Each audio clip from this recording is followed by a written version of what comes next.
Okay, the penultimate episode of The Penguin dropped on Sunday, and it has been a buzz ever since. Welcome back to the Bootleg Corner, The Penguin episode 7 review, and it was Oswald against the Maronis and Gigantes, but now as it stands, it is just Oswald versus Sofia Gigante. Episode 6 ended with Sofia finding the hideout of Oswald's mother and Victor, at which I predicted that this episode will start with Victor bloodied and injured but not dead, while Mrs. Francis Cobb would be the one to die. Well, it seems I was half right with that prediction, because Victor was indeed bloodied and injured, but Mrs. Cobb was nowhere to be seen. Then he got taken by Sal Maroni, and we can see Oswald still trying to make a deal despite the fact that the situation wasn't the least bit repairable. It reminds me a little bit of Prop Joe in the Wire series, who always had a deal in the back pocket no matter what. But Oswald already knew that there would be no headway for that deal, so he switched towards the next plan, which was to antagonize Sal Maroni as gravely as possible so he could force him into making rash decisions. Before all this, we also had a recap of the day Oswald's brothers died, and for all his talk about how Gotham killed them, it seems it was Oswald himself who was responsible for their death, because he locked them up in a water reservoir while it was raining and left them to their death to go watch a movie with his mother.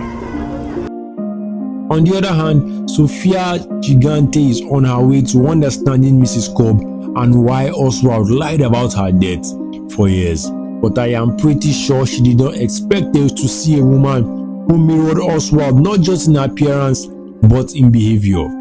There was a little contest of wills to see who would break first, and until Sofia mentioned her dead children, Mrs. Cobb suddenly had a mental breakdown, and I think this is where Sofia realizes why Oswald lied about her death in the first place.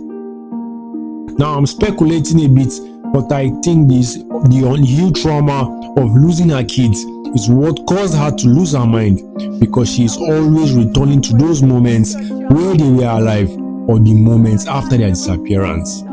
I wonder how she will feel if she ever finds out that Oswald was the one responsible for their deaths while being pampered by her all this while.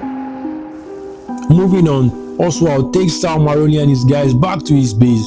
A couple of guys get killed to show that they are not messing around, but Oswald has calculated the odds again, and he has seen that Sal Maroni didn't bring many guys with him, so he goes back to antagonist tactics, making Sal Maroni angry enough to lash out, and that is when all hell breaks loose. The moment Sal lost his gun and punched Oswald, he struck me just how old he looked and presumably was, and I just knew that there was no way he was going to win a fist fight against a younger and stronger Oswald. So it was not unexpected when he froze up and died of a heart attack.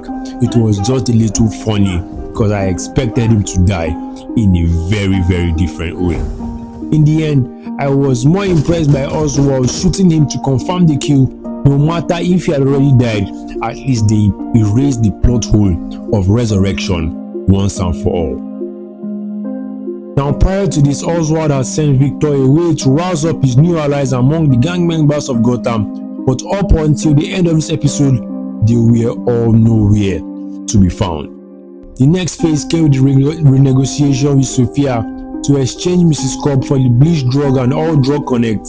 But it is so funny how easily they make deals in this movie, because all sides know that they are going to betray each other, but they still do it anyway.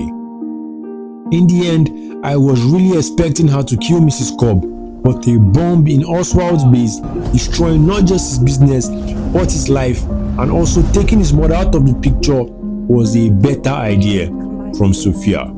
We are also reminded of just how much of a weasel Oswald is, that when he saw the bomb, he didn't even warn anyone, he just ran away, ironically to the same water reservoir he had left his brothers to die in some 20 odd years ago. But from the explosion, we can see the bomb sinking a big hole in Lower Gotham, just piling on disaster months after the flooding had taken so many lives. The episode ends with Oswald getting captured by the crooked policeman working for Sofia, and all I can say right now is that if this movie wasn't named The Penguin, I would have said Oswald's death was all but guaranteed. Now, I have a problem with the way Sofia handled the Gia Falcone issue at the psychiatrist hospital. It felt a little heavy-handed to me. There was no attempt to soft launch the reason she came to the hospital, and I felt that the rough manner of approach was more likely to scare Gia than to make her agreeable to Sofia's side. And this is not like Gia is a small child. If she saw the gas marks and put it together that her family died of carbon monoxide poisoning, then she has already connected the dots in her head, and I think Sofia's abrasive entrance would only have confirmed her thoughts, no matter how much he pretended to Sofia that he had changed her mind.